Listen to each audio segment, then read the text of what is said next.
Obviously, a couple of minor teething problems, but we're finally doing it. Yay! It was meant to happen like this. It was. I'm pretty happy. I've got a nice caipirinha in front of me, lots of lime juice, sugar, and rum. I've got a beautiful gluten-free chocolate cake in front of me, and we're going to talk some wildlife science. Look, with me on the couch we have Lisa Owen from Scales Wildlife Services. She's a wildlife ecologist, wildlife scientist, primatologist. Lisa, how you doing? I'm very good, thank you, especially with my bowl of icing. Yes, we had a little bit of extra icing left, and Just a smidge. A little bit. the discovery of the day is still this, and I got to do it, right? Cake straight in bowl of icing. Oh God, it crumbled. Cake fail. Cake fail. No, I can do it. Yeah. Mm. Winning. So that is the only way to eat cake from now on, I think. Anyway. Brenton, how you doing? Brenton Wong from Vaguely Human. Hey, I'm fantastic, man. How's life? Caipirinha in hand now. Excellent. The way it should be. Yeah. So Vaguely Human, hip hop, alternative funk. Yes, man. Super excited because we are finally letting our EP out into the real world today. The space launch. That's it. Tonight at 7 p.m. at the Boundary Street Hotel at the West End Night Markets. Sounds good. Sounds good. Free entry. Double A are playing as well. So Cool. looking forward to a really good night, man. And as discussed, we're organising cake. Yes. Are we? Absolutely. Yeah. Come down. Somebody's organising cake. Somebody. If you're listening, You are bringing and you're cake. coming down to the Please, show, bring us cake. yes, bring cake. Absolutely. And across from me, I've Give a got free entry. free entry for cake. I like it. And look, across from me over here, I've got Jasmine Zelený. How you doing, Jasmine? Awesome. Excellent. Jasmine is the owner of Southwest Snake Removals. She's also a wildlife scientist at University of Queensland studying. You're in third? Yeah, Nice. third year. Nearly done. Almost. Excellent. Nice one. And look, we got Jasmine here because she's been doing some work with African wildlife. Yep. Rehabilitating in... Now, I got to get this right. Moholoholo? Yep, that's right. Nice. All right. I figured it was. So that's Moholoholo, Moholoholo Wildlife Rehab Centre in South Africa. So how did you get involved with first of all, just wildlife science in general? I mean, everybody's got a favourite animal. I'm a lizard nerd. Yeah, I've always been into animals, but I treated it more as a hobby. When I moved up here, I was surrounded by a lot more wildlife. I lived in Newtown, right in Sydney, as a kid growing up, so there's not much happening there. Yeah. And then moved out west, but still not much in Sydney compared to southeast Queensland, and just kept spending more of my spare time out herping, ticking off more animals off my list. Reptiles is an easy one in getting Australia. into photography, and then halfway through my education degree, I just realised that was my passion, and my hobby was more studying history and teaching, so decided to take the leap and Get into wildlife. That's the way. That's the way. I think a lot of us kind of start the same way. You know, I started out getting interested in small lizards and then, like, you know, down in Victoria, and you know, kind of spawned on. How about you? Was there like a specific animal that you were keen on, Lisa? Crocodiles. Crocodiles. Really? Yes. Because I know That's you're a probably primate. You're basically a primatologist now. Yeah, my specialised. first interest was crocodiles. Obviously, growing up watching Steve Irwin, I wanted to be him. So. Right. Nice. Yeah. Nice. Excellent. Then you move on That's from really there. cool. I had no idea. Fuck. And I've known you for like 5 fucking years. And the first thing I knew that you were a crocodile nerd. There you go. That's amazing. Oh, cool. All right. Well, look. Let's start talking about Moholoholo. How did you get involved with them? That's amazing. Like, I mean, it's going to be so different from doing You finished. any kind of wildlife stuff. Oh, like completely field work. different to doing anything here. Any Yeah, I mean, volunteer you can roll out a experience. swag wherever you want here, and you know, you put up a mosquito net, and you're kind of good. Yeah. You know, like middle of the Northern Territory, roll out a swag in the middle of survey, and nothing's gonna eat you.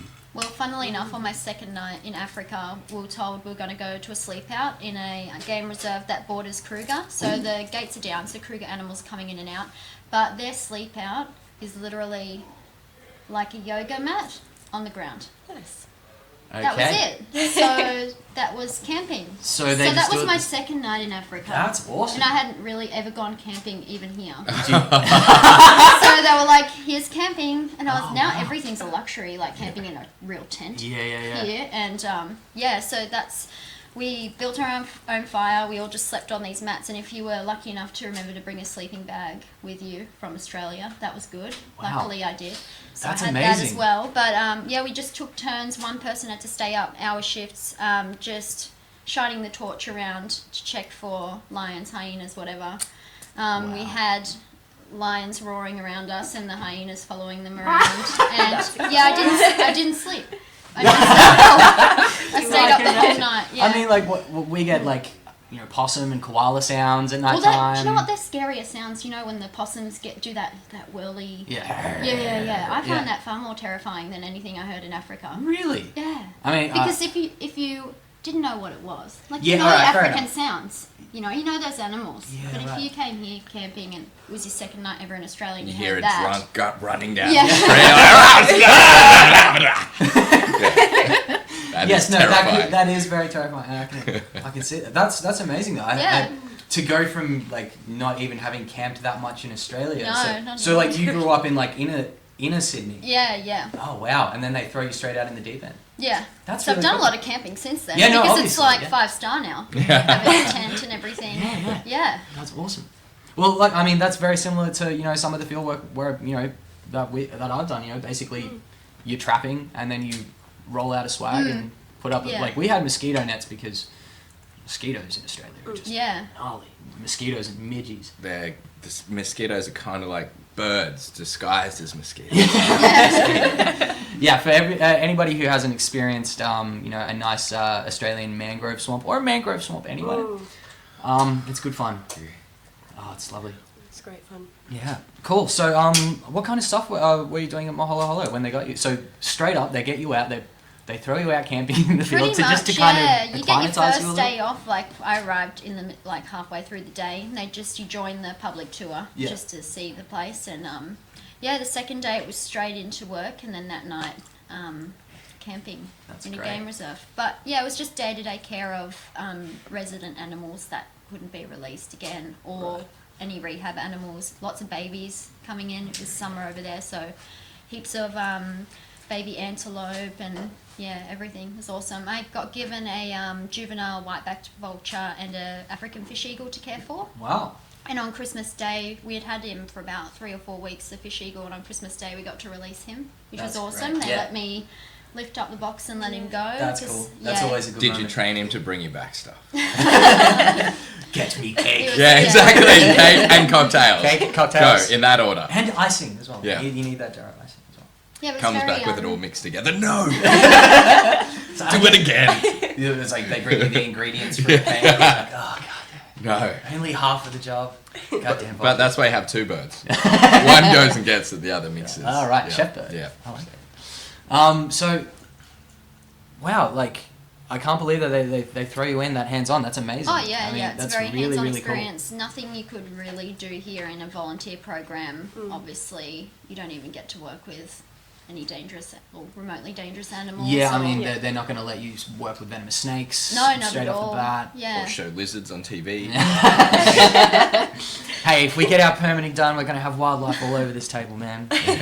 Just, that might require some money that I don't have. Anyway. Obviously- We just get a sleeping mat over here.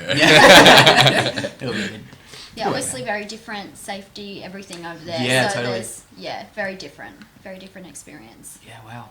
Now, like, one of the really cool things that I saw that I wanted to talk to you about, I saw on your Facebook page, I think, were you darting, like, large cats at one point? Or you had a darted leopard? Or something? I think I was involved in about 7 or 8 leopard dartings and a brown hyena as well. So sometimes a vet would come in and do it. Other times the owner of the rehab centre, Brian, would do it. And it was our job to move the leopard onto a tarp and carry it to the rehab centre and back before it woke up. Wow. Sometimes it would They start wake to up a sit little. up in the tarp when we're carrying it. And if you've scary. ever seen a wild leopard or been near one, they are number one most terrifying animal. Like beautiful, Yeah. but they are scary. Yeah, so fast and yeah, just it's a bit capable. of an adrenaline rush. Carrying it back in time, and it just starts. It's a bit dopey, but it could still mess you up. Yeah. Yeah, But if yeah. you just turned around and threw a wild shot, like, it would... Yeah. That's cool. Yeah, very. So you full were on. involved in 9 of them?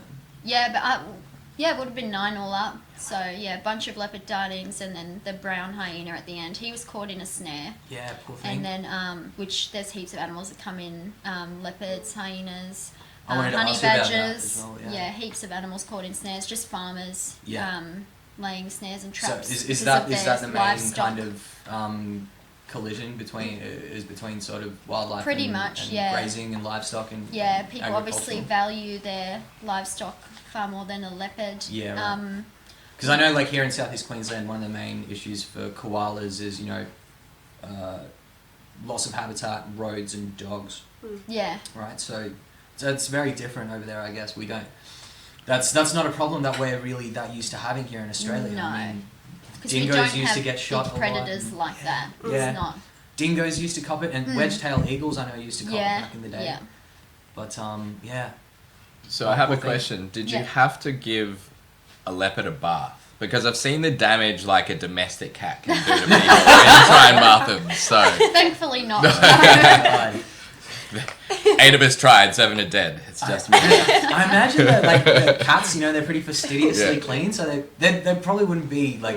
I don't imagine leopards being smelly animals, No, except maybe males no. during the The running brown season or hyena something. was a smelly Yeah, animal. see, that's a Very carrion eater. thick And coat. It was very coarse fur, like Yeah, a right. boar or something. It Yeah. was really, he was smelly. He do smelled they really bad. do they pheromone a lot more as well? Probably. Yeah, hyenas do. I never noticed him doing it, but we had a couple of residents spotted hyenas, and they love to bathe. Yeah. So they'll bathe all day. We'd fill up their baths, and they love it. Yeah, right. So That's cool. yeah, they're not as dirty as people think. No, I don't. Yeah. I obviously, yeah. No, But, I mean, yeah, they're dirty very is kind of a cool. relative thing for me. It's like. Yeah. You can and not for me personally, says the guy with the. But what I mean by that is like if you see a turtle covered in algae and slime, that's a Yeah. clean turtle. You know what I mean? But if you see me covered in algae and slime, Yeah. Yeah, that's yeah. Monday. That's Monday. Yeah. That's Monday. I get slimy. Very nice. Awesome. Oh man. So I did want to ask as well. Obviously into reptiles. Yeah. See much over there? I know the reptile fauna over there is going to be hugely different. We A lot of had vipers. a lot of didn't see any vipers around. Yeah. We did the whole rehab centre is surrounded by electric fences Okay. to protect the lions and everything. Just after I left, one of the lions passed away from I'm not sure if it was a Mozambique spitting cobra or a Mamba, but Ooh. bit him, and he, there's nothing you can do Yeah. there. But that's I why imagine it's trying to sad. put a compression bandage on her. Yeah, it's About that's the same as really trying to give them a there's bath. not many Yeah. options for protecting big animals like that. Yeah. that Well, are- I mean, even with small wildlife, I mean, you Yeah. kind of got to get into the vet and get and some even antivenom, like a can't lot of the really- snakes, it's really sucky that I'd walk the perimeter of the centre in the mornings and the evenings to see what I could get out. Yeah. Chameleons, egg eaters, Oh, all sorts of man. snakes Yeah. caught in the fence, but it's just it's very hard. There's not much. Oh, it's one of more those they can things, do. you know. Yeah, What, yeah, like, it's really I mean, sucks. that's kind of the hard part, and this is why we're talking about this with cake and scotch because Yeah. conservation can get heavy, and there's sometimes where you're taking losses to make gains somewhere else, and it's yeah. really it's when you love animals and you're in it for that reason, it's tough, man. It sucks. It was tough to see. The only live snakes I saw around the rehab centre were rock pythons. So we Yeah, had right. one get into They our are guinea awesome. pig God. rooms Yeah. where we're breeding guinea pigs for food, and one cleaned up like 4 or 5 guinea pigs.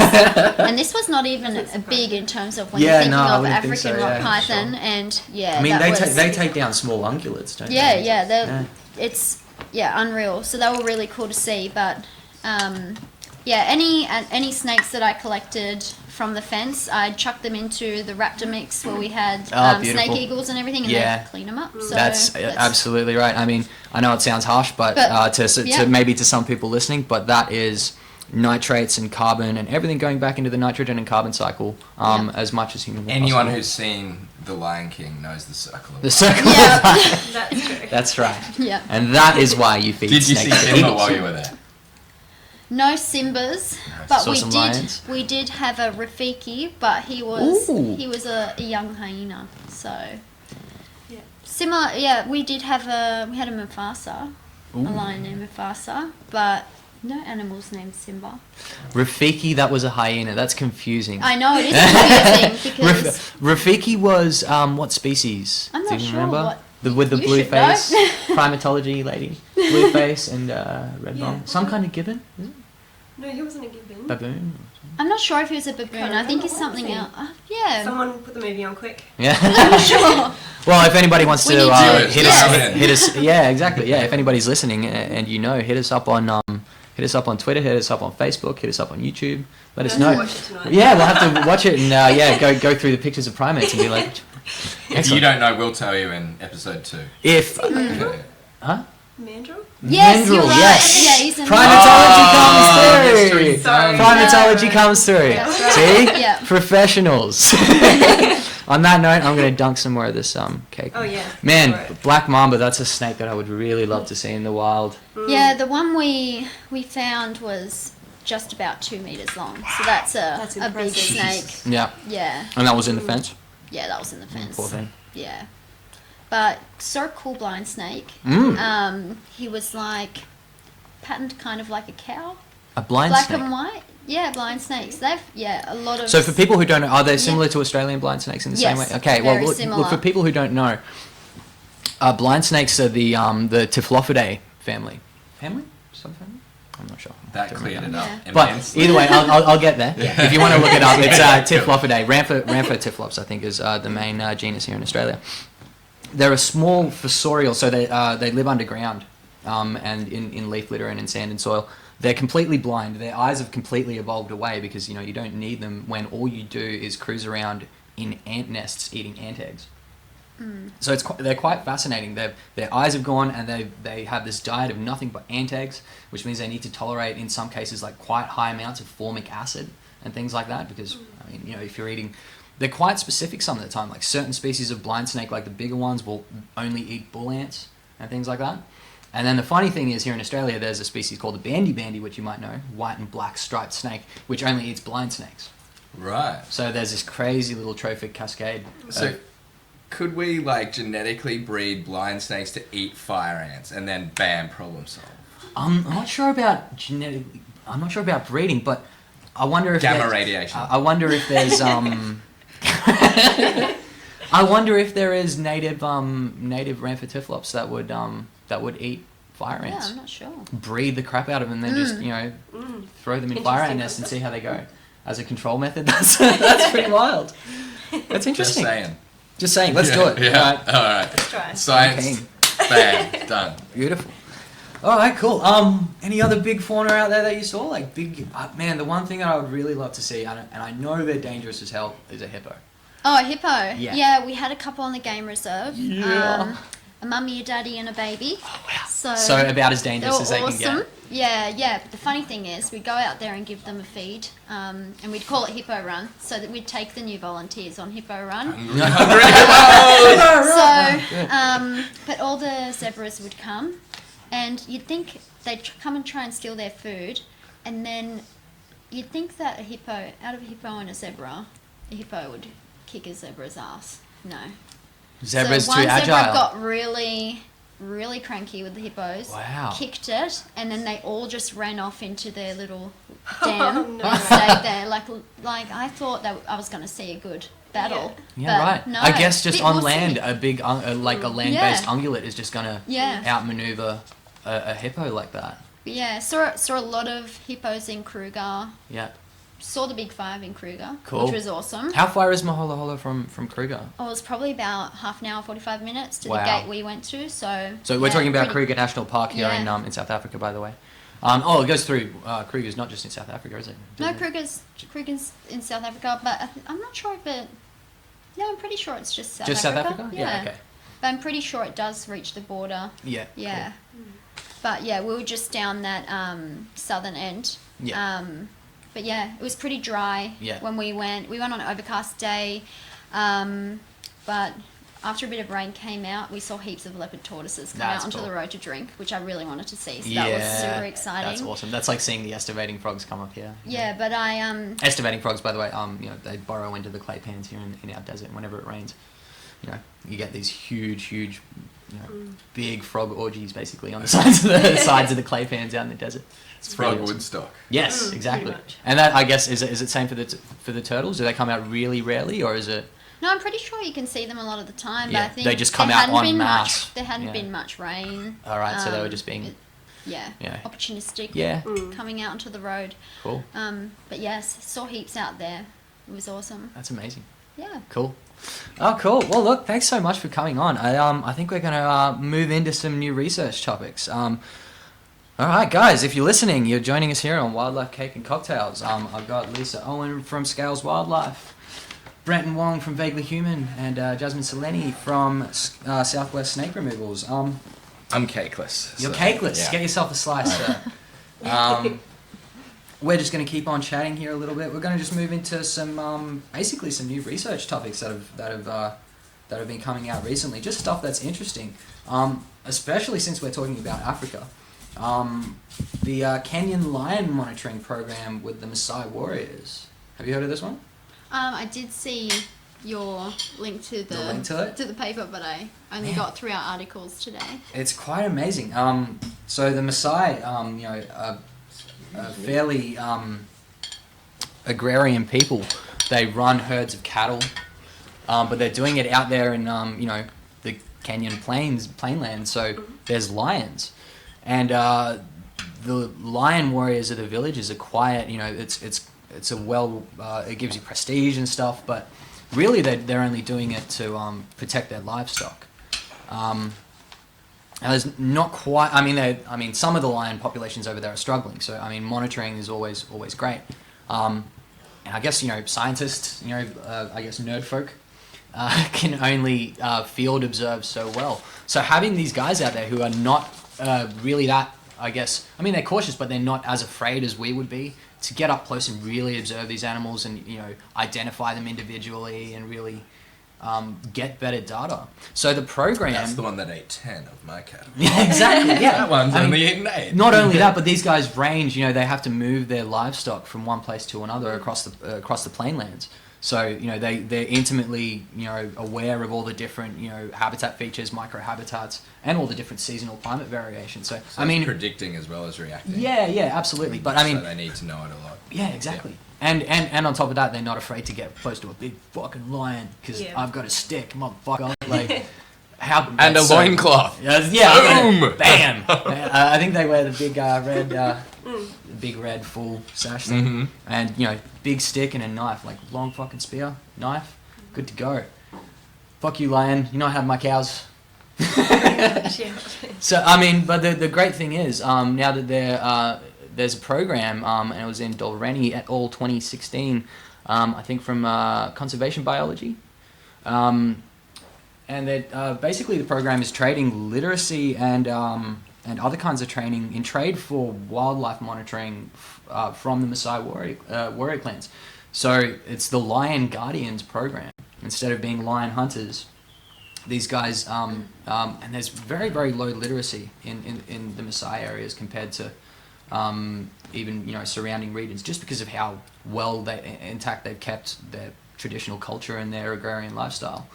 So, you know, literacy is, you know, it's a really simple trade-off for that knowledge. You're trading knowledge for knowledge. You know, they're trading literacy knowledge for knowledge of and better quality data, better quantity and better quality data. It's kind of like what they're giving, they're getting back from as well. Because absolutely. It's like they need a certain level of literacy to be able to have good value data. Right? Absolutely, and like, I mean, having good literacy and access to technology doesn't automatically mean you can't have a traditional agrarian lifestyle.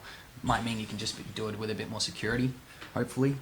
But also the other really cool thing is, like, these guys who traditionally see lions as a bit of a foe are really starting to appreciate them. There's kind of like this, if you're spending time watching and hanging out with a lion, you know, even if you're kind of scared of it, after a while you're just going to be like, that thing's majestic. Well, you see it less in opposition, like absolutely. It's not like that antagonist in. I mean, they're definitely getting something for it. So, but I mean, I think just time with big cats is pretty. It's kind of, it's interesting. I haven't spent much time with big cats anywhere except zoos. You know, not as a zookeeper, just going to zoos. But I imagine it like seeing that in the wild, being up close to them, following them every day. The more time you spend with any species and get to understand their behaviour, you're going to be less fearful of them as well. And, yeah, absolutely. And I guess start to personify them more, like we all do with our exactly. domestic comparisons. Yeah, totally. Interested to read that, about how they said they started to respect them more, because I thought, well, the question that I thought was, what other species or habitats do you think that this could or should be applied to right now? Like, in your experience of other, I guess, endangered species or other similar cultures or habitats, do you think there are any other places where this kind of monitor... I think it's globally, it's getting more and more common globally. Like, I've worked a little bit with the Indigenous Land Council while we were doing fauna survey. But I think it's becoming part and parcel of working in some of those remote communities. Yeah. It's fairly common that you'll go out and you'll use traditional knowledge, but on top of that, citizen science is kind of making a big push here. And this is effectively a citizen science program. Yeah. But even in Australia, there's new citizen science programs, with the acoustic monitoring stuff. People putting up acoustic monitoring for birds and then getting citizens to record bird calls and things like that. There was another really good one that we had here in Australia that was a citizen science program. Not so much with, I guess, the traditional cultural aspect, but just camera traps in all the national park. And they had all this data, all these animals, and they upload them up to the web, and you can just go through, and it kind of trains you how to look, go through the pictures and find the animal, and you go, oh look, that's actually an echidna. I'm 100% sure. So you go, animal, species, how certain are you of this? And then everybody in the world could log on to this Australian website and do a bit of citizen science. I did like 10 myself just because it was fun. And I was just like, look, there's a wallaby, there's a red-necked wallaby, there's a swamp wallaby, there's an echidna. It was great. So I guess to put a finer point on my question... Instead of just me ranting. Are there any, I guess, endangered species where there's this either traditionally or holistic view that they are either a predator or a menace or something where... involving either citizen science or doing, this sort of monitoring thing? I'm trying to think something off the top of my head where there's a clash between that's kind of wildlife populations and maybe sort of some kind of traditional agricultural culture. Well, I think Joe's Apartment, the movie. The cockroaches. Yeah, exactly, he's those little fuckers when he starts the movie, yes. But by the end, man, he has that appreciation. Singing with them and everything. Yeah, there you go. Yeah, so I don't know. Well, both the places I've worked in overseas, at Borneo Orangutan Survival Foundation, obviously out there, orangutans are losing a lot of forests, but it's also they're having clashes with local tribes and communities where they'll come in and they'll raid crops and right. Obviously there's a lot of fear because they're huge animals and they can be very dangerous, especially the ones that have had a lot to do with humans in the past. If they've been hand raised and then released back into the wild, right. They're comfortable with humans, so then they will come and expect food because that's where they got their food from before. So right. There is a lot of fear around that as well. But yeah, also protecting crops and things. So always the same reason not to feed wildlife. Yes, exactly. The project I was working on, we were out in the middle of the rainforest where we had released a bunch of rehabilitated orangutans, and there was only me and 2 other volunteers, and the rest of the people employed there were locals from local villages. And to get them excited and involved in this kind of thing makes them want to protect the land. It makes them want to protect these animals. They have a responsibility for these things. So I think it's really important in all areas. We did the same in Kenya when I worked at Colobus Conservation. We had the locals were the only ones employed there as well, and the rest, the volunteers, were all from overseas. And you get in the local schools to educate them. There's a lot of problems with crop raiding, the same what you had in South Africa. The bushmeat trade is still going on there. A lot of snaring. a lot of the animals will raid the little stalls on the side of the road as well, fruit stalls and things like that. Okay. Yeah, and they leave a lot of trash out to like trash piles where they burn their trash, and you know that brings more populations of baboons in, and yeah, so there's a lot of conflicts going on there, and bringing the locals into it and getting them to see that these animals are not dangerous. This is how we can resolve some of these issues, and you know they're important to preserve because these reasons. Yeah. I guess the only example that I could think of would be off the top of my head would be the anti-venom production in southern India.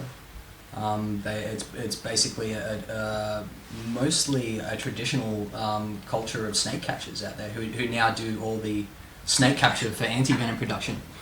And oh, cool. Yeah, so I mean, and even there's still you know, there's always going to be issues, you know, but they do such an amazing job. They're such fantastic naturalists when it comes to snake behavior and snake ecology that, oh man, it's fantastic. So it's just kind of helping them to, I guess, reinterpret their knowledge from an antagonist-based sort of thing to to altering respect. attitudes. Yeah. And it's always good to see, man. I think it's always good. And P.S. You guys lead such boring lives. Yeah. Oh, I know. It's terrible, isn't it? Science, look. go places. Alright guys, moving on. I really have. This is a don't fun have one. good Howard catchphrases. et al. 2016. Have you guys heard of the black-footed ferret? Mm-hmm. And it went extinct in the wild in 1987. So Howard et al. 2016, beautiful paper on genetics and cryopreserved sperm. And So ferret sperm. Anyone listening? frozen anyone ferret watching? sperm. Yeah, Yes, we are frozen talking ferret about sperm. frozen ferret sperm. So Just dumbing it Mustela down. nigripes, extinct in the wild since 1987, mostly due to habitat loss, catching various diseases through contact with dogs from fleas and things like that, hunting, and they're mostly a predator of prairie dogs. So there's a lot of prairie dog kills to control, you know, the turf. People like turf. I don't know why. Turf's overrated. I think I would rather have prairie dogs than turf, wouldn't you? Yeah. Anyway, We're getting excited. yeah. And look, in the I think it was in the early 80s, 24 were caught. The populations were crashing, and from that set of 24, 3 males and 4 females made up the breeding stock, out of which many generations now there's been 8,000 released into the wild since 1991. But that's not a big, you know, that's 3 males, 4 females. That's not a very large effective population size to try to create a reintroduction from. I mean, arguably there's probably pockets out in the wild where they hadn't been spotted and there was some, you know, latent The genetic resistance. diversity. Yes, exactly. But you know, basically there was a problem with the genetic diversity in the population. Ooh, excuse me, my cocaine is getting me. Everyone was everyone's cousin. Yes, and actually that's not just a problem because it's you know, weird, but it also lowers genetic diversity and causes linkage disequilibrium, which are 2 ways that they're 2 genetic things that cause, you know, recessive alleles and rare diseases that normally wouldn't pop up to become apparent. Can I say I'm really surprised that Sequilibrium is not the name of a movie? Sequilibrium? Yeah, didn't you just say that? Like, I think I just transitioned from something with an S into equilibrium. yeah, Sequilibrium. Yeah. But I like it. Yeah. I like that word. But look, trademark, copyright, intellectual property, right here, right now. Sorry to break you. Too many of these. No. Anytime you can Too much sidetrack sugar. me, like get at me, try to sidetrack me. It's good. So yeah, look,